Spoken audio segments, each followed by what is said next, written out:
ಶಕ್ತಿನಗರದ ರಮಾಶಕ್ತಿ ಮಿಷನ್ನಲ್ಲಿ ಲೋಕ ಕಲ್ಯಾಣಕ್ಕಾಗಿ ಶಾಂತಿ, ಸೌಹಾರ್ದ, ಸಮೃದ್ಧಿ ಮತ್ತು ಸಮಸ್ತ ಮಾನವ ಕಲ್ಯಾಣದ ಉದ್ದೇಶದೊಂದಿಗೆ ಅಪರೂಪದ ಹಾಗೂ ಅತ್ಯಂತ ಶಕ್ತಿಶಾಲಿ ವೈದಿಕ ಯಾಗ ಸಹಸ್ರ ಚಂಡಿಕ ಯಾಗದ ಪೂರ್ಣಾಹುತಿ ನೆರವೇರಿದ.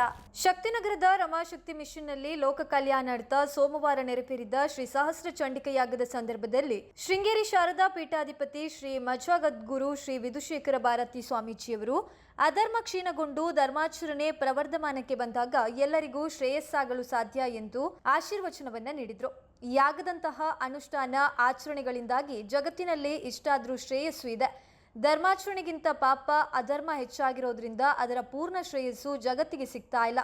ಬೇರೆಯವರು ಮಾಡಿದ ಧರ್ಮಾಚರಣೆಯ ಪೂರ್ಣ ಫಲ ಸಿಗಬೇಕಾದ್ರೆ ನಾವು ಕೂಡ ಧರ್ಮದ ಹಾದಿಯಲ್ಲಿ ನಡೆಯಬೇಕು ಎಂದು ಅವರು ಹೇಳಿದ್ರು. ಶಕ್ತಿ ಸ್ವರೂಪಿಣಿ ಜಗನ್ಮಾತೆ ದೇವಿಯನ್ನ ಆರಾಧಿಸುವ ಪರಂಪರೆ ಅನಾದಿ ಕಾಲದಿಂದ ನಡೆದುಕೊಂಡು ಬಂದಿದೆ.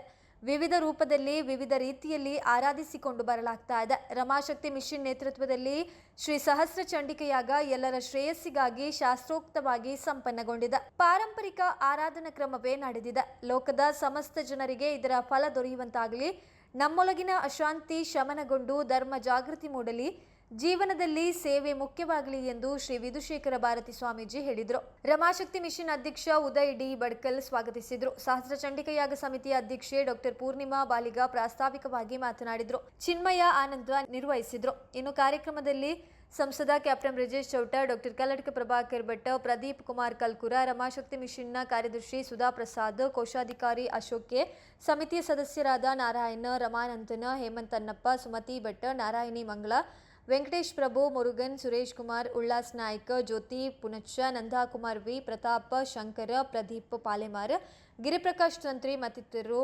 ಉಪಸ್ಥಿತರಿದ್ದರು.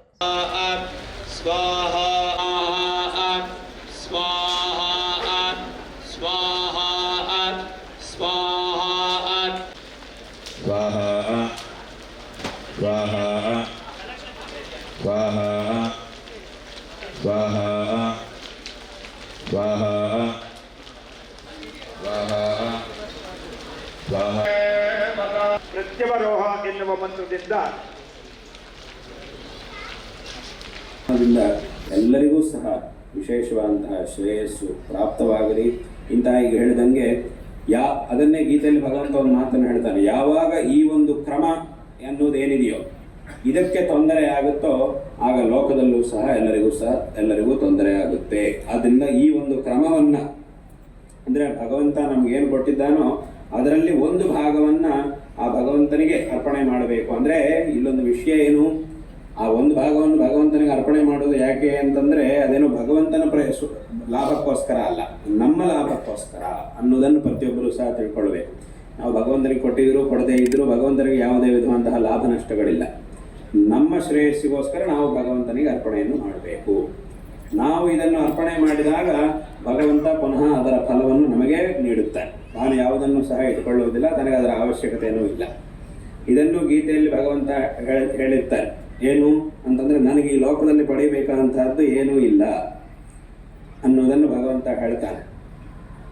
ಯಾರು ನನಗೇನು ಕೊಡ್ತಾರೋ ಅದನ್ನು ಪುನಃ ನಾನು ಅವರಿಗೆ ಫಲವಾಗಿ ಅದನ್ನೆಲ್ಲವುದನ್ನು ಸಹ ಇನ್ನೂ ಹೆಚ್ಚಿನ ಫಲವಾಗಿ ನಾನು ಅವರಿಗೆ ಅದನ್ನು ಅನುಗ್ರಹ ಮಾಡ್ತೀನಿ ಎಂಬುದಾಗಿ ಗೀತೆಯಲ್ಲಿ ಭಗವಂತ ಹೇಳ್ತಾನೆ. ಆದ್ದರಿಂದ ನಾವು ಭಗವಂತನಿಗೆ ಅರ್ಪಣೆ ಮಾಡುವುದು ಯಾತಕ್ಕೋಸ್ಕರ ಅಂತಂದ್ರೆ ನಾವು ಇನ್ನಷ್ಟು ಆ ಭಗವದ್ ಅನುಗ್ರಹದಿಂದ ಶ್ರೇಯವಂತರಾಗುವುದಕ್ಕೋಸ್ಕರ. ಆದ್ದರಿಂದ ಇದನ್ನ ಪ್ರತಿಯೊಬ್ಬರು ಸಹ ಈ ಒಂದು ಚಕ್ರವು ಏನಿದೆಯೋ ಇದು ಸದಾ ಕಾಲ ನಡೀತಾ ಇರಬೇಕು. ಇದು ನಡೆದಾಗ ಜಗತ್ತಿನಲ್ಲಿ ಎಲ್ಲರೂ ಸಹ ಶ್ರೇಯವಂತರಾಗಿರ್ತಾರೆ. ಇದಕ್ಕೆ ತೊಂದರೆ ಆಯಿತು ಅಂತಂದ್ರೆ ಜಗತ್ತಿನಲ್ಲೂ ಸಹ ನಾವು ತೊಂದರೆಯನ್ನು ಅನುಭವಿಸಬೇಕಾಗಿ ಬರುತ್ತೆ ಅನ್ನುವಂತಹ ಮಾತನ್ನ ಭಗವಂತ ಗೀತೆಯಲ್ಲಿ ಹೇಳ್ತಾರೆ. ಆದ್ದರಿಂದ ಇವತ್ತಿನ ದಿವಸ ಈ ಒಂದು ಪ್ರಪಂಚದಲ್ಲಿ ಈ ರೀತಿಯಾದಂತಹ ಆಚರಣೆಗಳು ಸಂಪ್ರದಾಯವಾಗಿ ಈ ರೀತಿ